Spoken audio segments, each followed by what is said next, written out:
Hi, BookTube, it's Amy. I'm here with yet another segment of my 2024 bookshelf tour. We are more than halfway done here, and today we're looking at the A. Edward Newton shelf.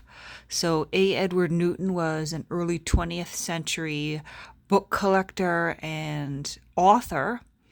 He wrote a number of collections of essays, including these ones that you see here: The Greatest Book in the World, The Amenities of Book Collecting, This Book Collecting Game, End Papers, and A Magnificent Farce.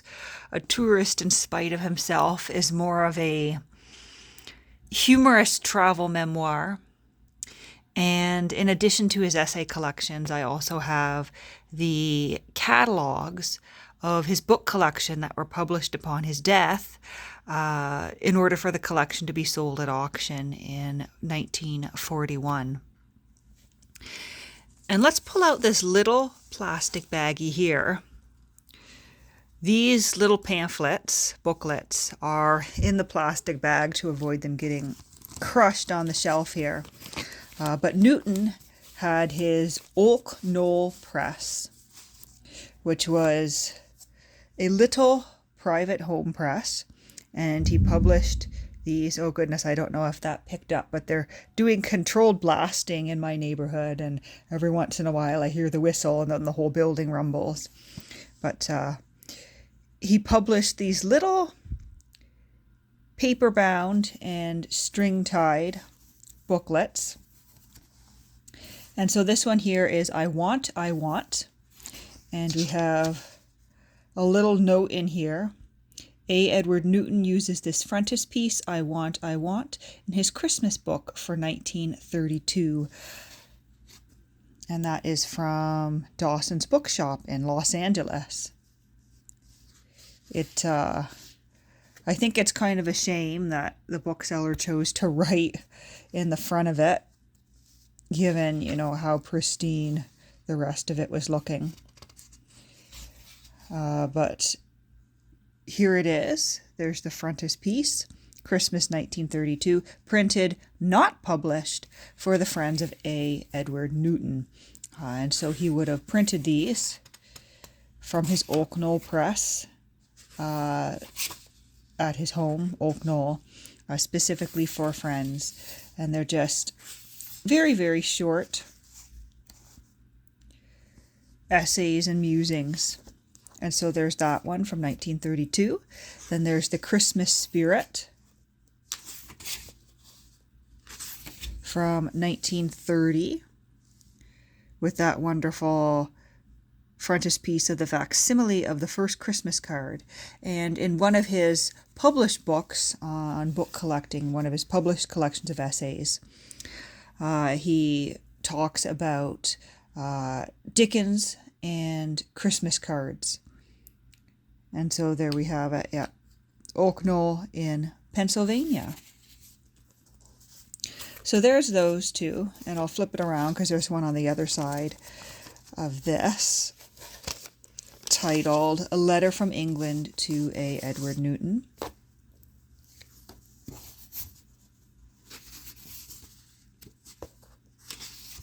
And this one's from 1940, October 5th of 1940.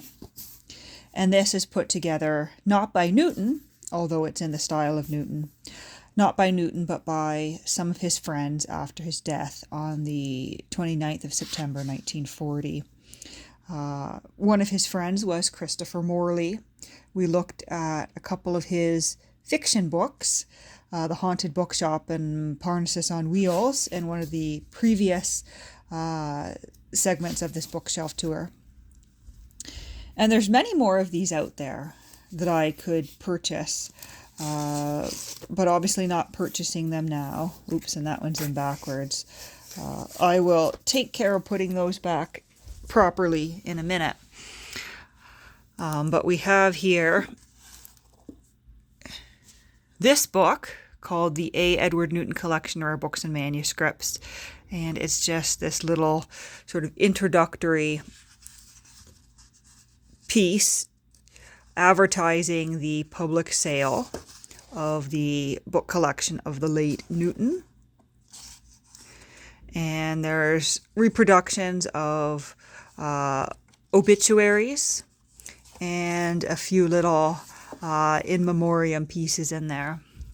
But the catalog itself, I have a couple of videos here on my channel just looking at the catalog. The catalog itself is in 3 volumes, and we'll just pull one to look at. But they are pretty extensive. And the sale took place in 3 different segments. So the first segment was in April of 41 over the course of 3 days, the 16th, the 17th, and the 18th. The other sales took place in May of 41 and October of 41. We have this beautiful, beautiful photograph of his library on the end paper here. Look at all his books. There's Dr. Johnson up in the corner there, and Newton himself sitting and reading in the image. But it's just pages and pages of book descriptions, and some previous owner has written in what each of the books sold for at auction. So The Red Dragon and The Woman Clothed with the Sun, which is actually not a book we're looking at here. This is a watercolor signed by William Blake, sold for $10,100 in 1941. And this volume has a lot of Blake in here, some Bibles. There's a very extensive, there's the Brontes. Everything from Boswell to William Blake to the Brontes to Jane Austen. It's really a very, very interesting catalog to look through, and very interesting to see the prices that they went for. But in terms of his essay collections, he writes about his own collecting experiences, about his favorite authors, about the points and characteristics of specific books, and it's just overall very delightful if you're a bookish person. But Newton was absolutely, in many ways, obsessed with Dr. Johnson, to the point where he wrote his own play about Dr. Johnson. The play was never performed. And if you'd read it, you would understand why it's not really suitable to be performed. It's very dialogue-based. There's not a lot of movement, not really a lot of plot. It's just people in a room, Dr. Johnson, Boswell, various characters, having conversations, and I guess enacting some of Newton's favorite quotes and moments from Johnson. And so that's the Edward Newton. Newton is one of the authors that really got me into the 20th century and late 19th century books on book collecting and on literature. But next to that are 2 volumes by Andrew Lang, another 20th century essayist. This one is not in great condition at all. The spine is just kind of hanging on there. We do get to see some binder's waste, but this is Andrew Lang's book on the library. It's a number of essays on book hunting and on libraries and book collecting. Great writer. And then we have his essays in Little, which I guess is part of the Whitefriars Library of Wit and Humor.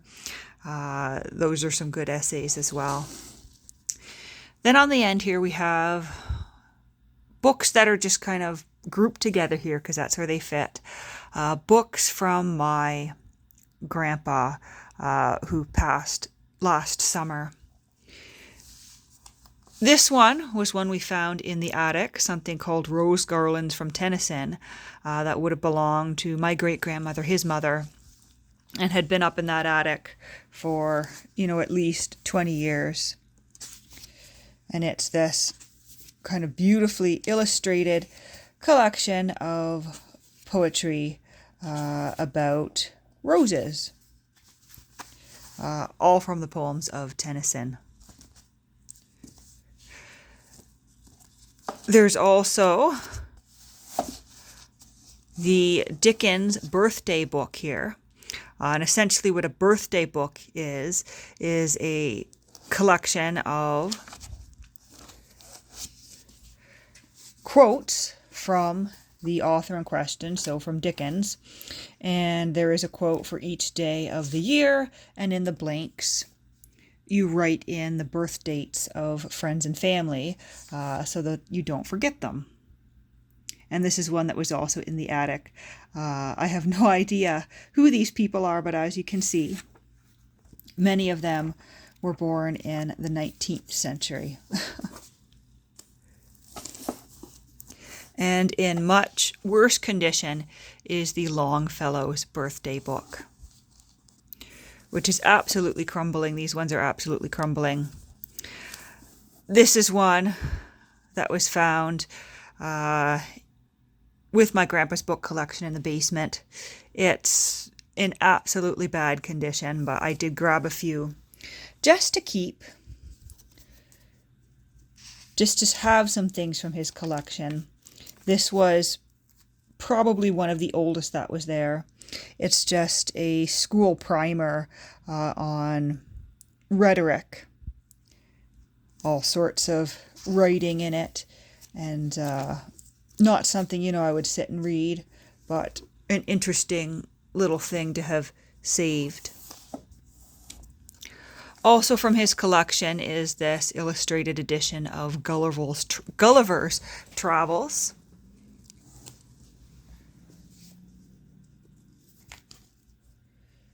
It's got a Christmas inscription from 1894, which is when it was published. And it's just a nice illustrated edition of that that's been in the family.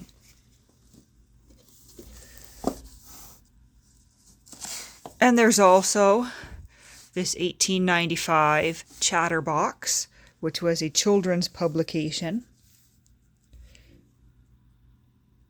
Some advertising there. Also a Christmas gift in 1896. Lots of great illustrations and short works published in there. And then we have here the Duncans on Land and Sea, which was gifted to me way back Christmas of 2006. And it's a children's book, and my grandpa decided to gift it to me because it had belonged to his grandfather. It's a book by Kate Tannett Woods, because there is a section in the book where the children travel to Canada, and my grandpa, being American with a Canadian granddaughter, thought that was an interesting one to pass on to me. So then on the end here, we have something that I'm pretty sure I've never shown on this channel before. And we may be opening up a whole new can of worms here. I haven't looked at these in years. And this is only part of the collection. But my, I guess, how would I put it? My great step-grandfather collected stamps, and my grandpa did as well. And so there's a lot of loose stamps, and I put some of the loose stamps in this book here when I was first given the collection about a decade ago. And there's also this book titled The American Album for United States Stamps. And so if we open it up here, there are sections, and most of the book is empty, but good progress was made. Probably in the middle of the 20th century in completing some of the pages in this stamp book. So these are stamps from, let's see, 1904, Louisiana Purchase issue, 1907 Jamestown Exposition issue, and as you can see, most of them here are canceled stamps, but there are a few that don't appear to have been canceled. And It says here the book contains space for every major variety of United States and Confederate States stamps. Each space is marked with catalog numbers of stamps belonging therein as listed in the 1948 edition of our standard postage stamp catalog. So this book is probably from 1948, but as you can see, there's even a few here from the 1857 to 61 issue. So these are the old ones, they're all canceled. And as we go through, you know, there's a lot of blanks, but there are some pages where the stamps, in most cases canceled stamps, have been completely filled. Here's one on famous American artists. And I know absolutely nothing about stamps. I've got basically a whole bag of, you know, loose ones, some of them first day issue, some of them sheets, and that's sort of been on my to-do list to learn a little bit more about stamps. You know, I inherited the coin collection, I inherited the stamp collection from my grandfather. But this is my booklet, and some of the ones here are, you know, my little foray into stamp collecting about a decade ago. Some stamps, a first day issue of Robertson Davies. And then these are just loose ones that were all in little baggies that I slipped in here. There's some Canadian ones that were in the collection. All sorts of interesting stuff. These ones are pretty old. Don't really know what any of them are, but I've just tucked them all in here, and like there's hundreds of stamps here, hundreds of stamps. Probably most of them are not anything remarkable, have no monetary value. But who knows? Maybe one or two of them are something that are relatively rare to find.